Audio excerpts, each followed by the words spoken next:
afternoon, everyone. How's everybody doing here? Good, awake? Great. All right, here we go. So we have a lot of history on this stage, actually. Somewhat of a cool thing about being a woman in business is there's a lot of firsts you can have, whether you set out to have a historic career or not. Here we are. So Rashida was appointed as the first ever Black woman to run a major cable news network in the United States. Jomana is the first woman CEO of a media organization here. And I got to be the first woman editor-in-chief of Fortune in 95 years. So incredible. So all of us have never really seen this media industry in the days of the martini lunches and the really thick magazines. That sounded so glamorous. It's been nothing but change for the decades that we've been in it.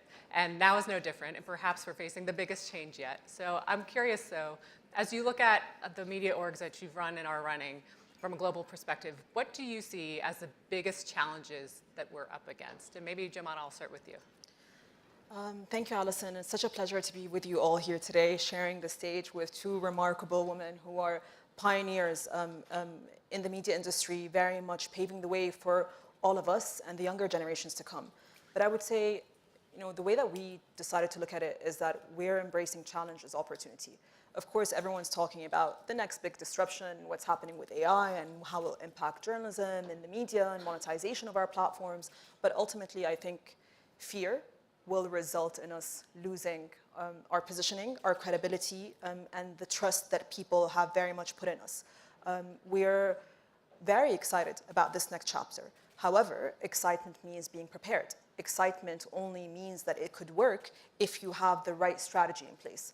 Ultimately, I also believe that we live in such a great time where everyone is digitally connected. So it makes that sort of content creation process easier. We also are empowered by AI and technology that allows you to understand your audiences, their preferences, what they want to read, what they want to see, when they want to see it. But ultimately, again, it goes back to ensuring that you have the right strategy in place and the right upskilling and reskilling ongoing throughout the year to ensure that your journalists, your media practitioners are also capable to dealing with that challenge. Mm-hmm. And Rashida, what do you think? Is it the First Amendment being challenged in the United States, or is it this business crazy model that we're all trying to sort through? Yes. No, I think it's exactly, it's all of those things and. And I think, similar to what Jomana said, in a world where there's a lot of challenge, there's a lot of fear, there's a lot of change, there's a lot of uncertainty. We don't have a playbook for how to navigate this kind of change, but we do know how the business has evolved. We do know how the industry has evolved. If you take this moment in time and you're in the middle of the storm and you see all the change happening around you, it can be disorienting. But I think as you look at the industry overall and look at the evolution over decades and decades and decades, you'll see we've been resilient. I mean, I know for many of you, you cannot imagine a time where we didn't have streaming. I'm old enough to remember that. Or a world where we didn't have the internet. Or a world where everyone didn't even have cable. And we've been able to survive and evolve in those moments. And I have no doubt that in this moment of time, while it feels disruptive, the people who figure it out, which many of them are women, because in the US at least, most news organizations, television, digital, whatever, are run by women, including Allison. The women are going to figure it out and we'll be better for it. Mm-hmm. Who better, right? Come on. We solve things. So what do viewers and readers want? It seems like it's getting ever more complicated. The viewing habits are changed. I know here in MENA we have a population that is significantly young. Like 2/3 of the population, we were talking backstage, are under the age of 30. And I know in the US, the younger audiences are consuming media completely differently than the older generations. And that's something we think about at Fortune all the time, is how do we cater to the legacy audience that we have and also bring up the next gen who want completely different things. That's right. So how are you seeing those viewership changes generationally, and what are you doing to make it happen? I think we live in a world that has been dominated by the scroll. And that's what we're very quickly having to adapt to. Attention spans have also become shorter. But ultimately, that doesn't mean that the content that you create or the journalism that you produce has to be any less important. And it doesn't mean that it loses on its editorial integrity. However, we do have to adapt to changing audience or consumer trends and behaviors and where they want to get that content. We believe that, with the printing press, that was a major big disruption. And then with social, another disruption, of course, prior to that, internet. No, I don't. No way. But I do remember the days of the internet and that dial, and that changed everything for us. And then, of course, with social media and media companies or organizations saying, how are we now going to compete with that platform? How are we going to compete with the likes of X and Snapchat and Instagram and now TikTok? But what we've realized is that if you embrace it and if you make it part of your core strategy, you no longer have to compete with it. You are embracing it and becoming a part of it. I think ultimately, in the Middle East specifically, you have a population, the majority of it is under the age of 30. Therefore, a very young demographic that lives on the internet. They're digital natives. They want content that they can consume via their screens. They no longer want to watch something on demand or want to watch something that is pre-scheduled for them. You need to cater to them on the platforms that they use in the formats that they are now familiar to. I think we lived in a world 5 years ago where your content strategy was a one-size-fits-all, where you did not you simply repurpose content that you were creating for TV or for social across the board. That no longer works. You very much need to create native content for these specific platforms that your audiences want to engage with, and you have the immediate analytics to tell you whether that's working or not. And I think an example of that is the power shift. And so we've seen the power shift from the content creators, from the distributors to the consumers. And so your example about young people consuming content on a lot of different platforms is now driving all of the strategies at news organizations across the world. You know, we heard leaders from TikTok up on this stage. We heard leaders from Microsoft on this stage talking about how they're adapting their distribution tactics to address that. And I think as content creators, as news organizations, as media organizations, we have to make that adjustment or we're not going to survive. And what about the crisis of trust that we're facing as an industry? You know, it seems like everybody has the alternative facts. Everybody's getting their information from, they don't even know where. They're seeing it on their feeds, but they don't know the original source of it, if it's been vetted, if it's been checked. And you would think that's an opportunity for us as journalists and media orgs, and yet mainstream media is really being challenged about how we produce what we produce and how we know what we know. So I'm wondering how you all think about this crisis of trust, what that opportunity is for journalists like us, and also how we can be better at fixing that. You know, I think while it's both a crisis, it's an opportunity. And so I think because you're seeing a bunch of different dynamics converge at once, it's why it's been such a challenge.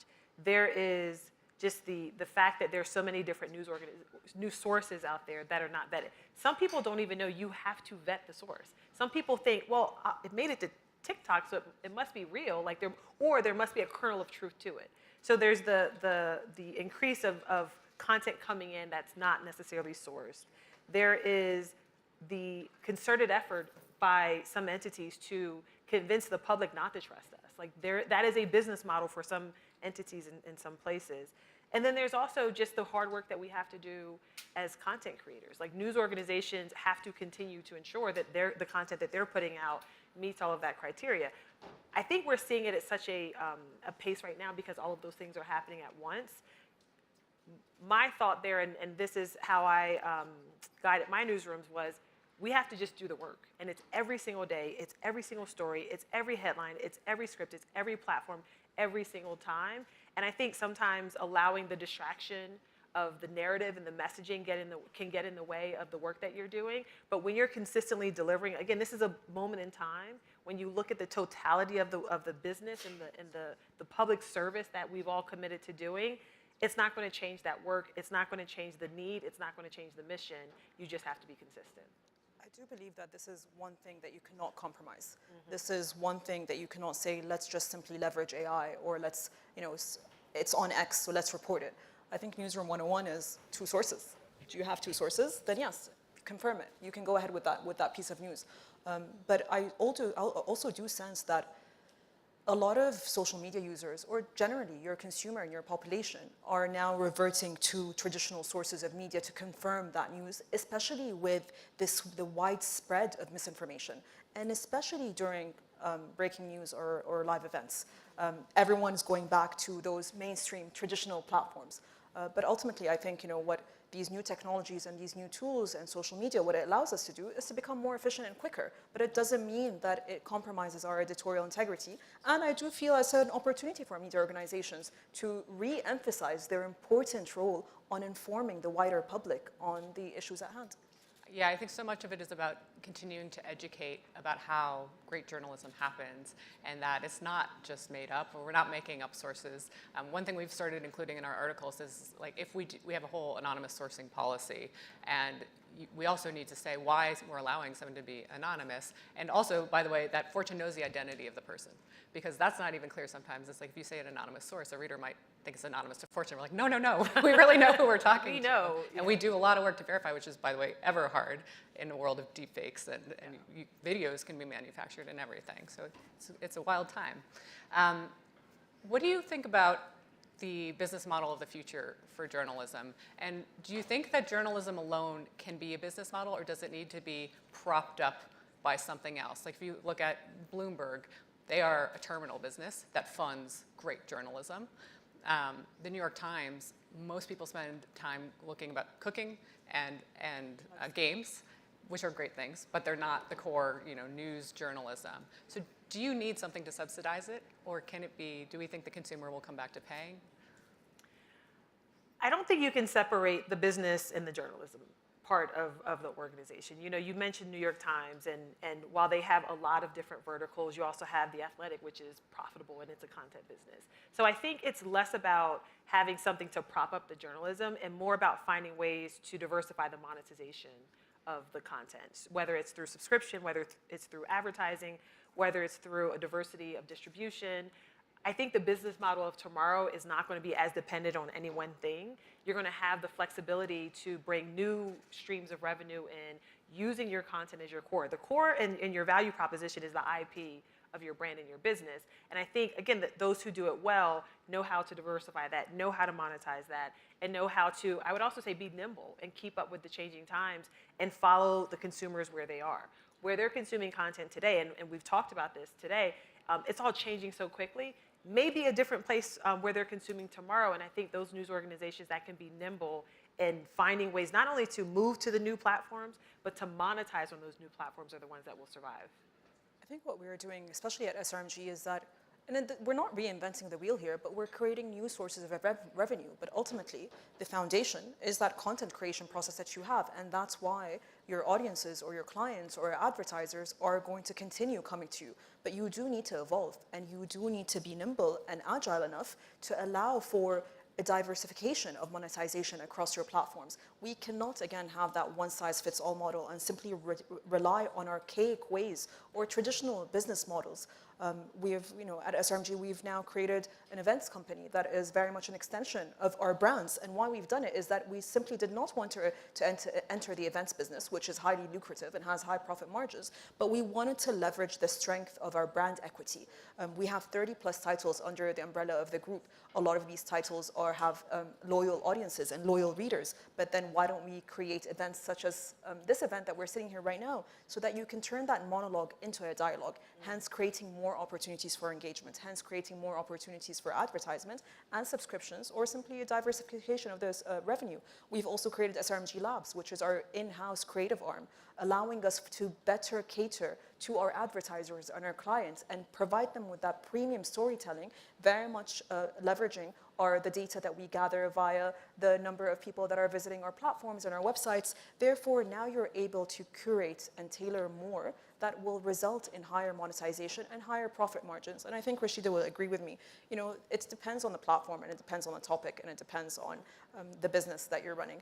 There are ultimately more with lifestyle, it's a much higher profit margin than it is, for example, with news. And that's why platforms such as the New York Times would have to go into new products. And that's exactly what we're all adopting. Those who fail to adapt are the ones who are not going to be able to monetize. So I want to open it up for a question from the audience, if there are any. If there are, raise your hand. Otherwise, I have a pile of more. Any questions? Okay. Good, then I get to hug all the time. So when you're looking ahead, what are the biggest trends that you're going to be leaning into? I think along the way there have been a lot of distractions. Actually, one of the things that's benefited Fortune the most is I think we were so slow to digitalize. There was not even a website for Fortune until 2014. That we missed the whole run-up on the attention economy, where everything was about clicks and kind of pulling people in, and not about the quality. And so that has fundamentally helped us. moving forward to get away from the mass scale approach of attention. So missing that trend was great. What are the trends here that you think are just buzz, and what are the things that you think you're going to lean into in the next few years of your media careers? I think we're very much leaning into AI. I truly do believe that it's not just the future, it's currently the present.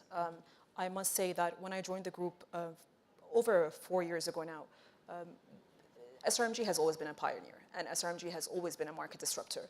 We've always had the first websites, the first female-only magazine, we've had so many firsts. Yet when I joined, I did feel that we were way behind when it came to digital transformation. And we've embarked on a very detailed, comprehensive digital transformation strategy. At the time, I think people didn't really understand what that transformation entailed. It's not simply about boosting viewership on your website. It's not simply about being more interconnected. It's about creating formats that are done in a digital first to cater to your digital audience. And that's what laid the foundations and the groundwork for where we are today of embracing and adopting AI. However, I sit in meetings now and we're discussing the next big tool in AI and how we're going to use this versus that. But that is relevant to us today. It could not be relevant not just a year from now, a week from now. Again, embracing technology and digital transformation is something that we're most excited about. And I think it's a trend that we need to lead and not be scared of. I'm watching, I would say, the race to next. Who will be the first major news organization to do something revolutionary with AI? Who will be the first to figure out a new monetization model? Who will be, what entities will be next to converge their efforts and become a bigger, stronger version of themselves? I think, we're in this disruptive period, and we like to throw that word around, disruptive, right? But we're in a period where the business itself will look nothing like this in a few years. It will look nothing like this in a year even. And so one of the things I'm watching, and it's been really interesting and I think really helpful to watch it from 30,000 feet, is we're all on the precipice of change. What happens next? Who goes first and who drives it? Well, thank you, ladies, so much for your insights. I'm looking forward to figuring out the future of media with you, and who better to do it with. So thank you very much. Thank you.